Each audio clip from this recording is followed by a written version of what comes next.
Happy Friday, everyone. I know I'm thankful for today because it's Friday. My name is Faustine Chan. I'm the Business Innovation Manager for BBB serving the Pacific Southwest. This webinar is being recorded. It will be available for viewing if you need to review the information or if you missed any part of it on events.bbcommunity.org. We're holding daily webinars, so if you're interested in signing up for other webinars, they're all listed on the events page as well. And if you want to view past recordings of other webinars, you can view those on that page as well. If you do have any questions and answers or questions, we will answer those at the end of the webinar. Just go ahead and type them in the chat option or in the Q&A and we can answer those. So today we have a great speaker today. We have Jennifer Barnes. She is actually a board member of our BBB serving the Pacific Southwest.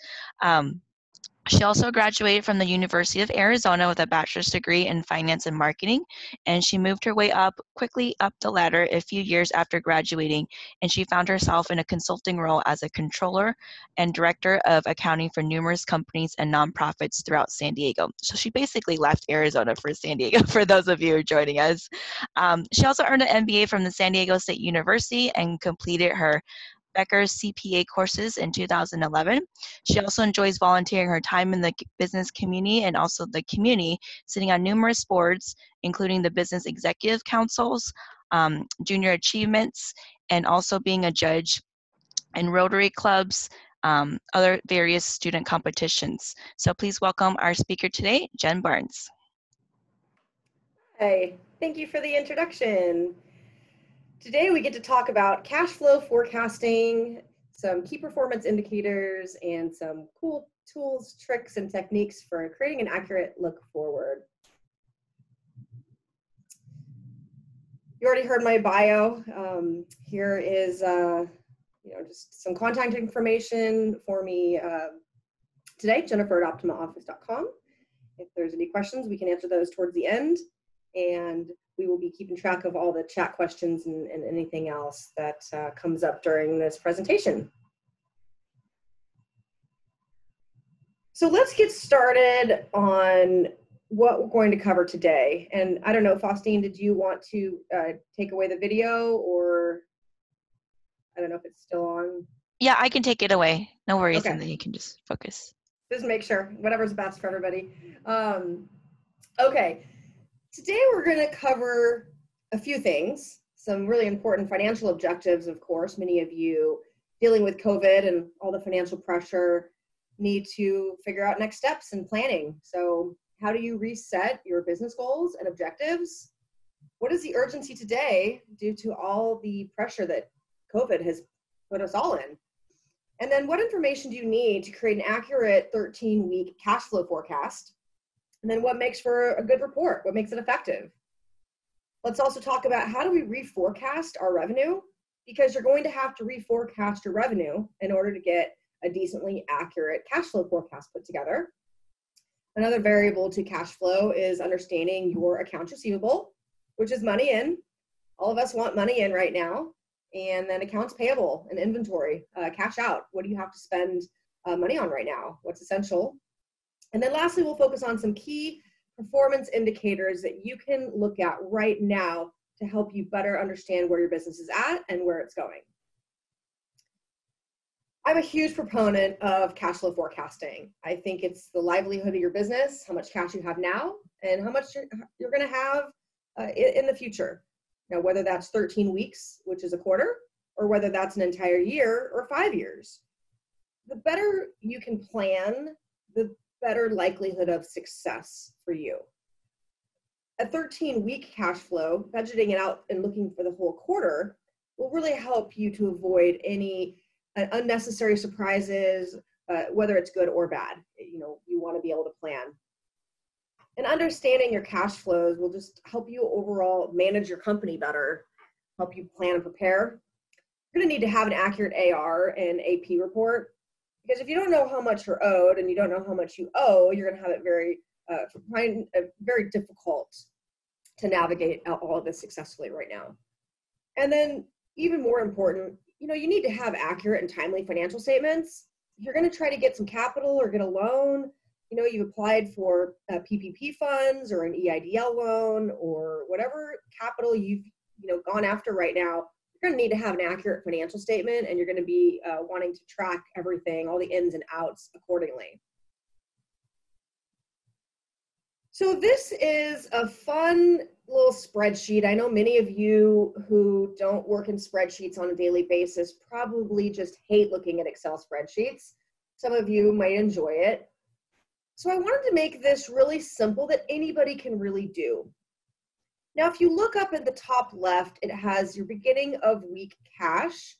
So let's say as of 2/29 of 2020, just a couple months ago, you had $12,000 in cash in the bank. Many of you have a few zeros on that, and some of you might have been negative, who knows. But what the next step is to put in your collections from customers that you're going to get. So in this example, we're going to get $125,000 in collections from our customers in the period ending on 2/29. That makes our balance $137,000 before we spend anything. Payroll this period's $118,000. You've got health insurance, you've got a credit card payment, and then you've got some other bills for $12,000. Well, you spent $141,800, leaving you a deficit for this week of $16,800 and having an ending cash balance of negative $4,300. That is never ideal, and that's why it's so important that you plan and prepare for what's going to happen next in terms of your cash flow. So when you do this out by week, you can also do it out every 2 weeks. You can align it with your invoicing or payroll period. This is just a weekly example, and it's fairly simple. My cash flow forecast actually is twice as big. I like to look at way more than just the credit card payments, rent, mortgage, marketing. I like to look at some specific categories on spending. But this is a very trimmed up version that any of you can do. And then you keep going week by week, and you want to be focused on what are your collections going to be by customers. Some weeks, if you're going to collect a lot less than other weeks, then how can you better plan and prepare? If you notice at the end of 4/25/2020, you have another negative here. At the end of 5/9, there's another negative. And then at the end of 5/23, there's another negative. But yet the periods corresponding before these have, positive net ending balances. Well, if you see the reason is because of payroll. So this is where a PPP loan would be really helpful for some of you, because a lot of your payroll cost gets covered by a PPP loan, which you can use as cash into the company, and that would get rid of this negative. For many of you, you might have to pull from your credit card, you might have to take out money personally, you might have to get a loan, somehow infuse some capital. If you do a cash flow forecast out for 13 weeks and you see some negatives in here, right? That's why you do this. I don't want to bore you with simplicity. I just wanted to make sure that I could explain kind of a weekly example here that might be helpful for some of you. Now, what's next? What are the cash variables? What goes in and what goes out? Now, your cash flow forecast is much different than your profit and loss statement. So it's going to take things from your balance sheet and your P&L that are going to affect your cash flow. Now, think of it as if you're paying down interest or a principal on a loan, that's not going to ever hit your P&L, but that's cash that's going out to pay principal of a loan. There are assets that you purchase, which don't go on your P&L, that get capitalized. There are quite a few things that get onto your cash flow forecast that don't hit your P&L. So I wanted to explain that so that as you're putting this together, you really understand that cash inflows and cash outflows come from various sources, not just what's hitting your profit and loss statement. So in your cash inflows, instead of just showing cash from customers, you also want to show all sources of cash, such as maybe some transfers from savings, maybe funds that you borrowed, maybe you've raised some capital. And then on the cash outflows side, it's not just your expenses, right? There's all sorts of things that you're going to have cash outflows for that are not, just directly, it might not be straightforward. As I mentioned, maybe principal, payments on debt, credit card payments, certain investments, charitable, maybe you make a big, large charity donation. So just think of all these things that might actually affect your cash outflows, and then think of whatever those things are, make sure they're documented on your cash flow forecast. Now, how can you understand and improve your cash flow forecast and how much cash is coming in? And yes, there are ways that you can improve your situation. Obviously, not having any unexpected charges, trying to think outside of the box and what could possibly affect your cash flow. And if you don't know where your money is going, let's say you have poor reporting, let's say you haven't really focused on the details over the years, you've just been high level, you sign checks, and you don't always know where all of your money is going. Now is the time to focus on every single penny.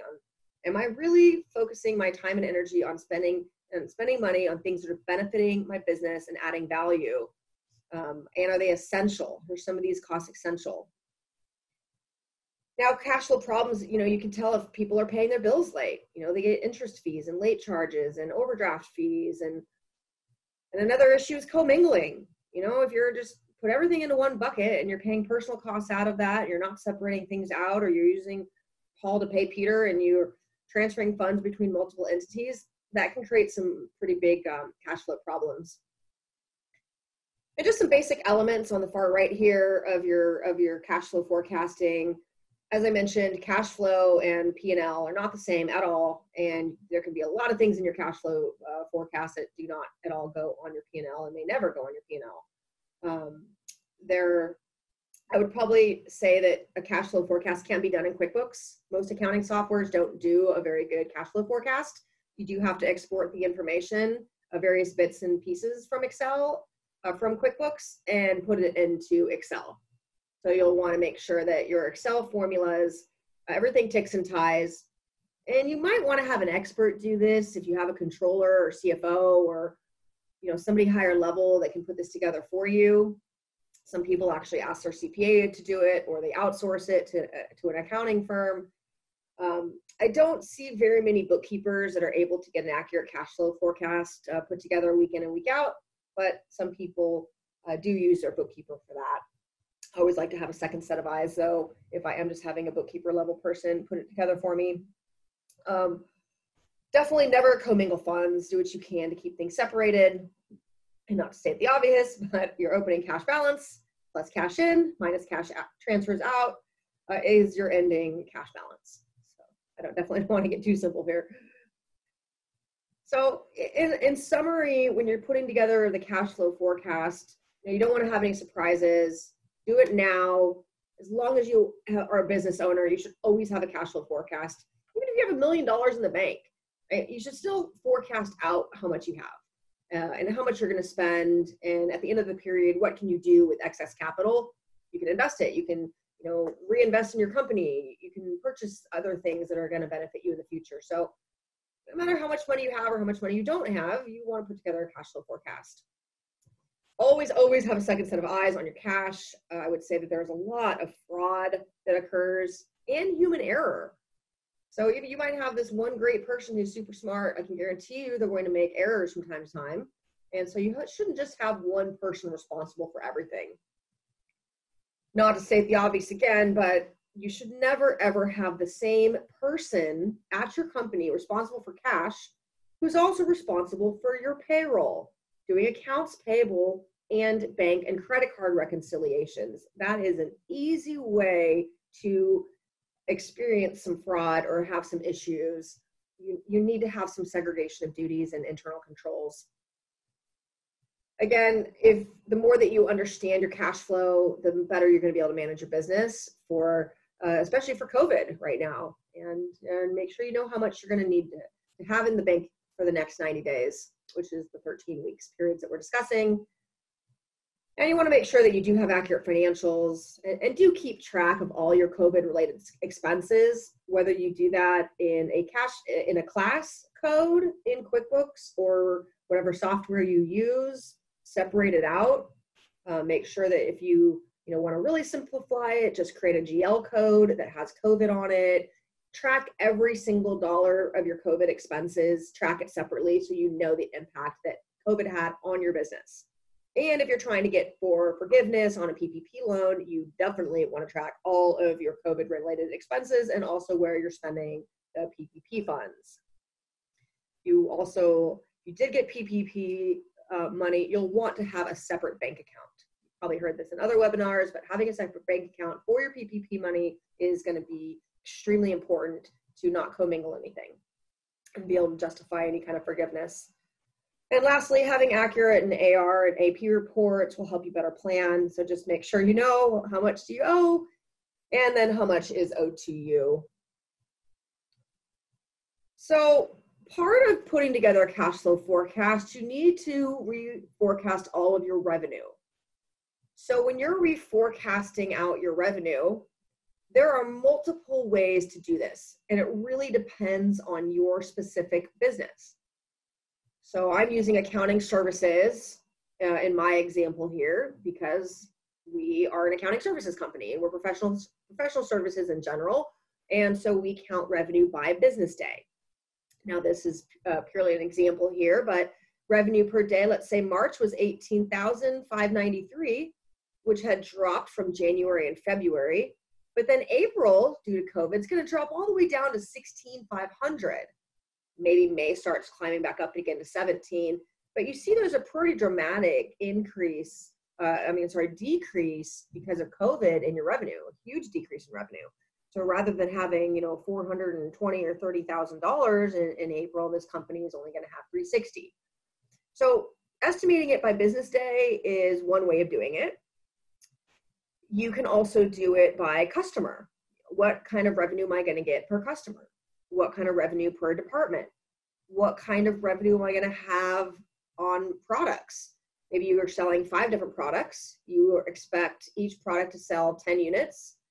That's a pretty simple way to do a forecast here, but it's usually not so simple. One product you might sell 200, one you might sell 2,000, one you might sell 2, and one you might sell 500. So go product by product and how much are you going to sell of that specific product.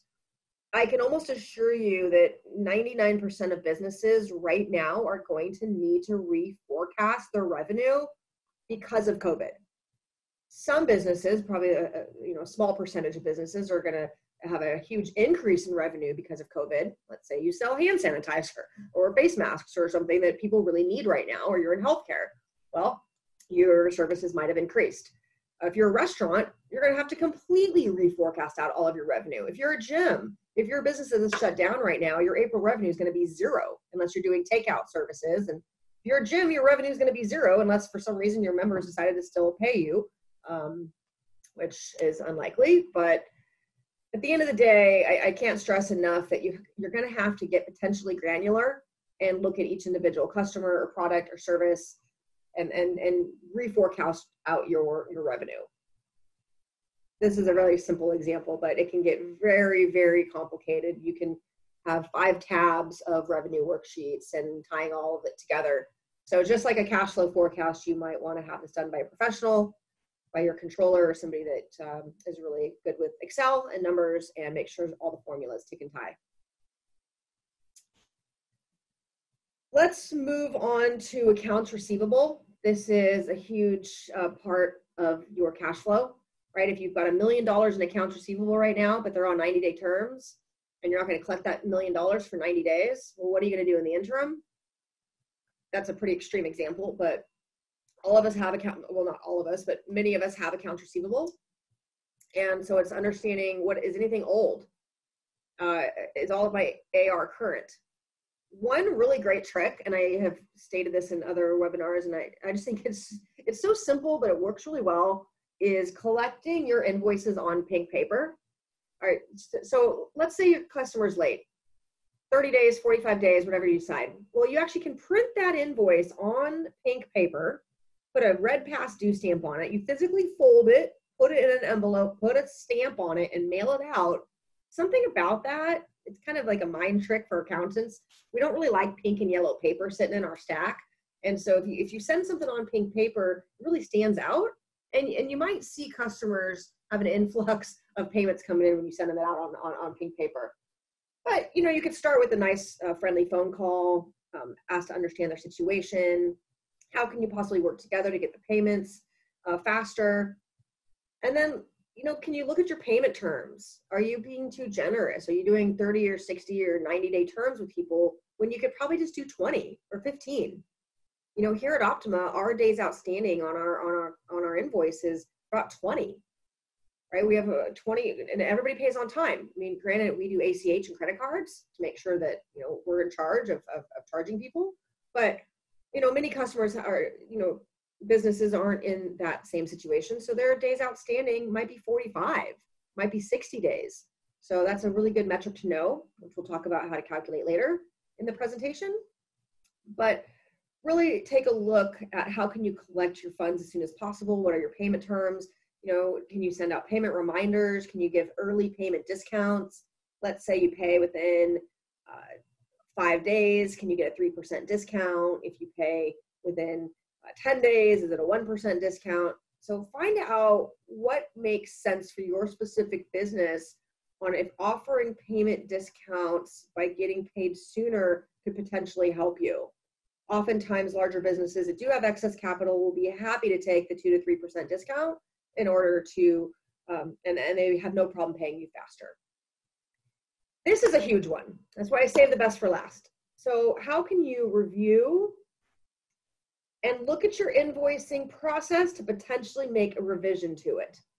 If you are waiting 30 days to get your invoices out, which there are so many businesses I could name that do this, why would you wait 30 days to get your invoices out? That just means that's the invoice date is that much longer out, and then that's that much longer than you're gonna not get paid. So, for us, today is the 1st of May. All of our invoices that ended on the 30th of April are going out today. Some of them are going to go out tomorrow, and I'm the bottleneck because I have to review some of our invoices. I like to take 10 to 15% of them. I like to look at them and just make sure for accuracy and people's notes have been written well. So, but generally speaking, we try to get invoices out within 3 to 5 days. At the longest, 5 days. We should try 2 days. So how fast are you getting your invoices out? And, if it's an accounting bottleneck and it's not you as a CEO or business leader that's, creating your invoice bottleneck, then figure out what is a bottleneck. How can you get those out faster? And maybe you might want to up your invoicing period instead of monthly. Maybe it's bi-monthly. Maybe it's even weekly. All of this you're going to have to reconsider right now. All right, we beat that to death. Let's go to accounts payable and inventory next. All right. So for accounts payable, right now, all the bills that you owe, I would, especially during this COVID disaster and many people being tight on cash, I would say you need to analyze everything to what is really essential to operate my business and what may not be essential, but it's going to provide future value and I shouldn't stop doing it. I can share with you that I almost doubled our marketing expenses. We just did a slight logo revision with a different tagline. We have done a whole lot on the marketing and content and writing and videos, and I didn't want to spare my marketing. I wanted to continue doing marketing and actually up my marketing so that in 2-3 months from now, we are still relevant. People have seen us. We've delivered great content. We've been helping. And so just take a look at, yes, it's essential, but how is it going to benefit you in the future? Don't cut costs that are going to drive your future profitability. And then this is huge right now. You should go line by line and look at everything that's being charged on your credit card. And if you're not signing all the checks yourself, I would take a deeper dive as to what bills are going out. Have you reviewed them? Do all of them make sense? Have you been overcharged for anything? I see a lot of companies that have recurring charges like online dues, subscriptions, $9.99 here, $2.99 here, $16.99 there. And you've got all these charges that are getting put on your card every single month, but you might not even be using those. You might be having duplicated dues and subscriptions. Can't tell you how often we come into new businesses to fix their accounting, clean up their accounting, organize their accounting, get their financials caught up and up to date. And we see that they're having all these costs. Like, are you using this? Like, oh no, we switched from Hootsuite to MailChimp, or we switched from this to that, or oh no, we're not using that subscription anymore. Well, we can go in and save thousands and thousands of dollars by just paying attention to what's recurring. Second, I am a really strong proponent of good relationships across the board. So right now, your vendors are also stressed. They're wanting money to come in. They're going to be wanting communication from you. And you don't want to use this time right now to damage any relationships, and just communicate. So if you can't pay your bills, don't just leave your vendors hanging. It's so much better to pick up the phone or send them an email and say, I can't pay you because of X. I promise I will. If you need to charge me interest, what can we do? Can we do a payment plan? But just being silent, you wouldn't want that done to you. And so just be conscious of, we're all going through this together. And the more that we can help one another, the better. So try to create a payment plan that works and that your vendors are okay with, but just don't not communicate. That causes anxiety for everybody involved. Inventory. Now, many of you on the call don't have inventory, but if you do, this is something to pay attention to. I would look at anything that's aged. What has been sitting on the shelf for a long time, and how can you get rid of it faster? Can you sell it for a discount? Can you use some bulk discounts? Can you trade it in for different inventory? Do you think that what's the likelihood that you're going to sell that product in the future, or that, let's say that you are waiting on a whole bunch of inventory to switch out some of your current inventory. Just pay attention to what's on your shelf. What are you holding in stock right now, and what could you get rid of? I would say if you can brainstorm anything creative, how do you convert your current inventory right now into cash? And I think if you were to whiteboard this out with all your inventory and you were to think of some creative ways, you might surprise yourself and you might have a whole influx of cash that you might not have expected. And, some of us, we don't want to have to sell our inventory for less than we think it's worth. But sometimes you got to do what you have to do to get money in the door and keep your company stable. It's all about investing in you and your future and your business's future. All right, moving on to key performance indicators. Now, for all businesses are going to be different, right? There are certain things that you can measure, but some real general ones that I really like to focus on is your current ratio, for example. What is your current assets divided by your current liabilities? Now, typically, you want to have more current assets than you have in liabilities. Otherwise, what are you worth, right? I mean, you want to have more assets than you do liabilities, but specifically more current assets divided by current liabilities. Now, current is within 1 year. What is liquid within 1 year, and what do you have to pay within 1 year? Maybe there's a short-term note that you're going to owe in 9 months. That would be a current liability. If you have a loan that's not due for 2 years, that would not be included in this number. That would be a long-term liability. So generally speaking, you want to have 1.25 to 2 or higher. I've always strived to have at least 1.25 as a business owner. If you fall below 1, you need to be very careful. The last thing you want to be is insolvent and have potential bankruptcy issues. So really pay attention to your current assets divided by current liabilities. All businesses should, regardless of the industry. And then the quick ratio is the same exact thing, but it takes out inventory. So some people's current assets are way overstated because they have a whole bunch of inventory, but yet the inventory might not sell for 6 months. In some cases, maybe inventory sits on the shelf for a year. So quick ratio is just what is my current assets less inventory. Days outstanding, we kind of touched on this during the accounts receivable portion, but what is your current accounts receivable balance? And then you divide it by your average daily sales.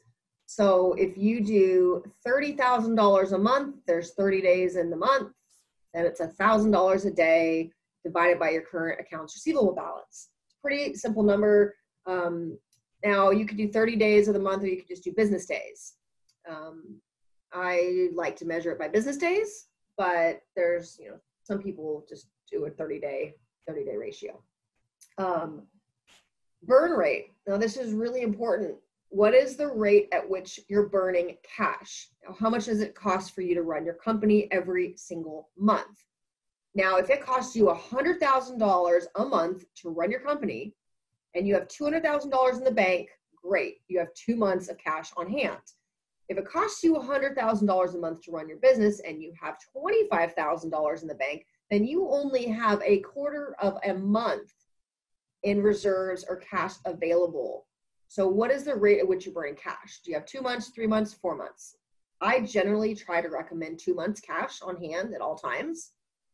And many business owners, I mean, I hate to say it, but if they had had 2 to 3 months cash on hand, then they might have had a huge drop in revenue from COVID, but they wouldn't run out of cash. They would be able to sustain a 2-month period with no revenue and still be okay as a company.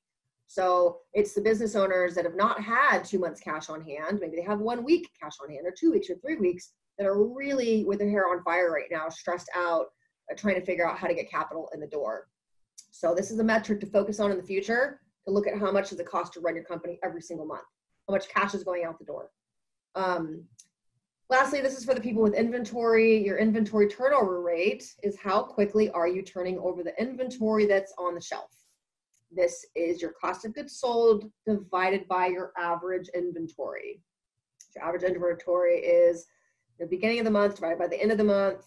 You know, how much average inventory do you have on hand? Let's move on here to some more key performance indicators. I'm going to talk about a few that are kind of industry specific.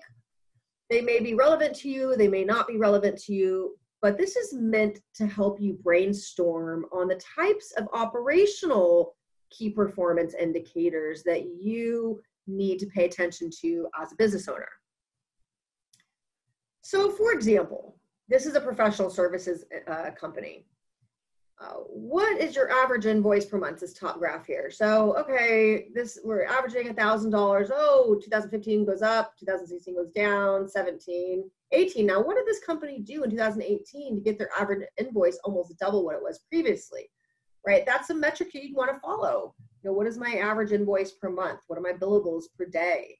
How many clients do I have currently? What is my, you know, how is my company growing or contracting? How many people am I servicing? Again, we talked about the current ratio.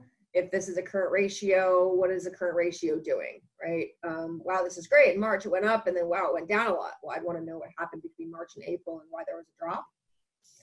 And then average business revenue by business day, as we discussed, you know, what is your average revenue by day? Utilization is another really important one for professional services. Is my team utilized? Are they underutilized? For us right now, professional services, we're underutilized. So I've got 62 employees. We've got about 30 to 40% bandwidth capacity right now, which means I could bring on 15 new clients today, and I would probably not need to hire anybody at all. I have enough capacity on my team right now. So what I'm doing, since we're super underutilized because of COVID, I'm trying to find all the internal projects that my team can do in order to keep all their time up. Can we dedicate some pro bono services? Who needs help right now? If a business comes to me and says they are really, really struggling and they need to get their accounting caught up and they don't have any money, for the month of May, because I'm underutilized, I'm doing some pro bono and no charge services. I want to help others and pay it forward. So these are the types of metrics that can help you make decisions. And you know, knowing if you're underutilized or overutilized for professional services can help you make the decision that I made, you know, essentially for us for the month of May. Next is, let's say you're a deli or a restaurant. What kind of beverages are you selling? If you're selling alcoholic beverages, and you know, that might be a good portion of your revenue. So that's why a lot of restaurants right now are doing takeout alcohol. You know, that's where they made a lot of their margin. So, you know, you could look at if you have multiple locations, how are your beverages doing and selling per location? Oh, this is super random, but cheese. All right, let's say you're a deli and you have a lot of cheese on all your sandwiches.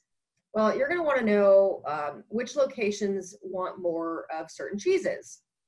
I know that seems silly, but restaurants need to pay attention to their inventory. You don't want spoilage. And so little key metrics like this will help you really track what's going on in your business.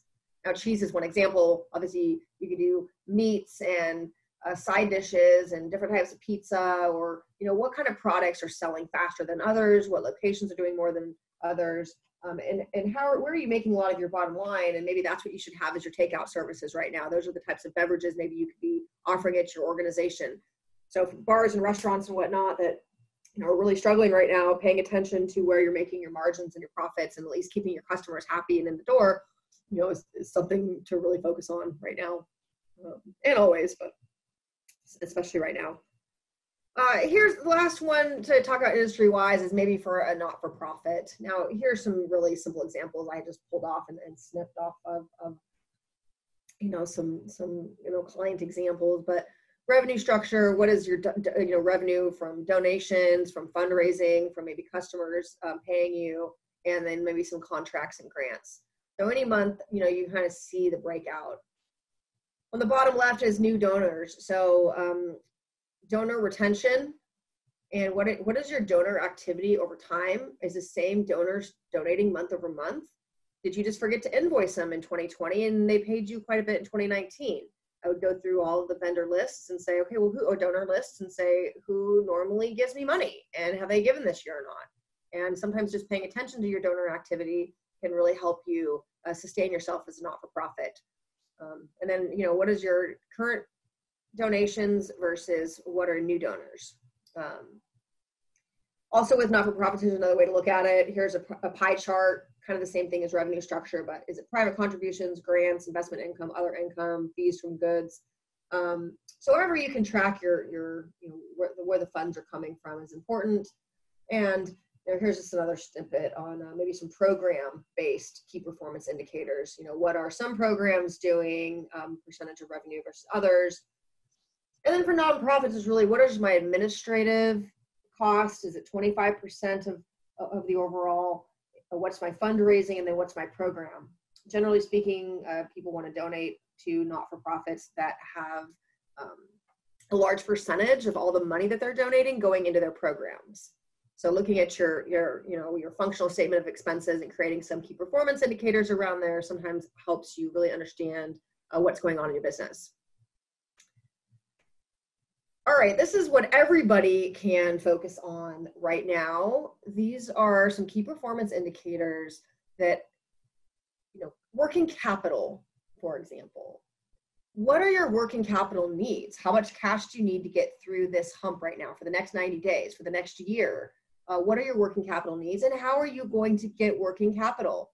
I firmly believe that your job as a CEO or business owner running a company is to make sure that your firm does not run out of working capital. And if you have to borrow it, if you have to put it in yourself, put a shareholder loan on the books, if you believe in yourself and your business enough, and people take risks.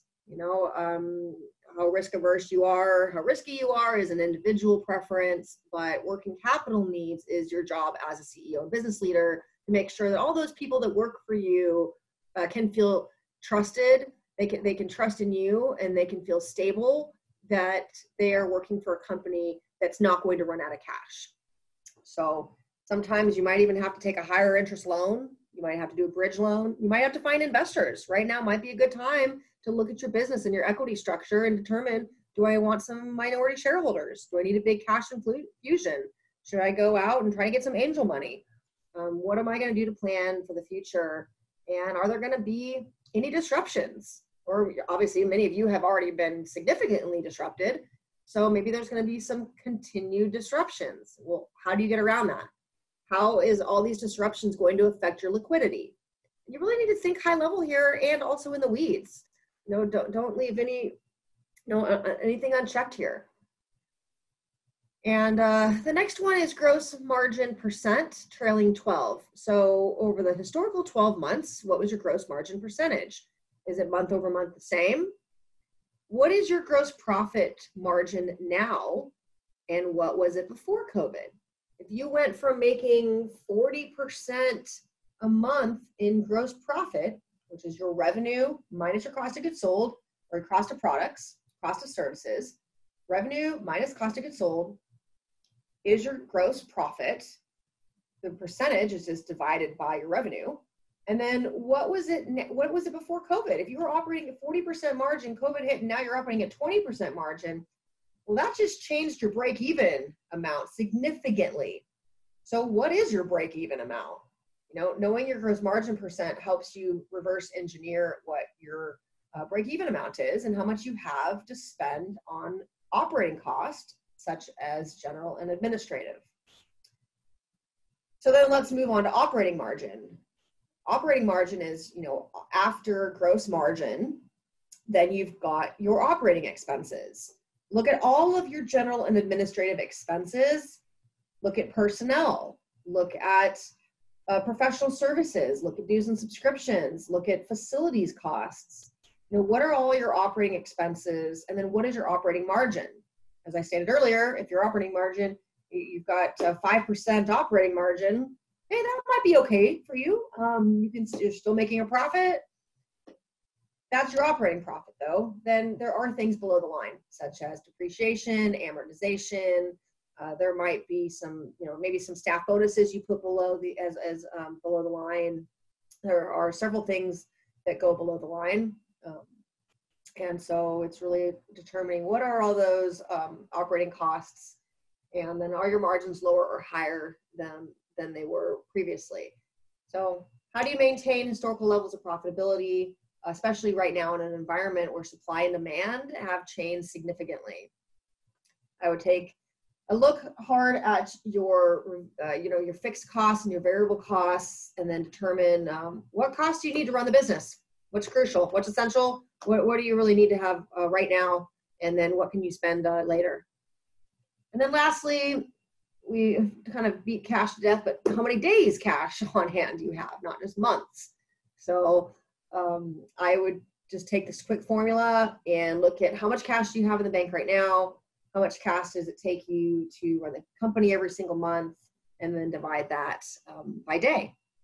Now, how many business days of expenses can you cover? You can only cover 10 days of business expenses. Well, now's the time to really start figuring out where you're going to get capital and how you're going to be able to cover 20 days and 30 days and 60 days. So I hope this was helpful. I think I'm at 40 minutes now, so that leaves 20 minutes for some questions. Here's my contact information. This is our office number. So if there is anything I can help you with, or any templates that you need, any support, let me know. And then I think, Faustine, you can turn the camera back on. Let me know what questions there are, and we can go from there. Hopefully there are some questions.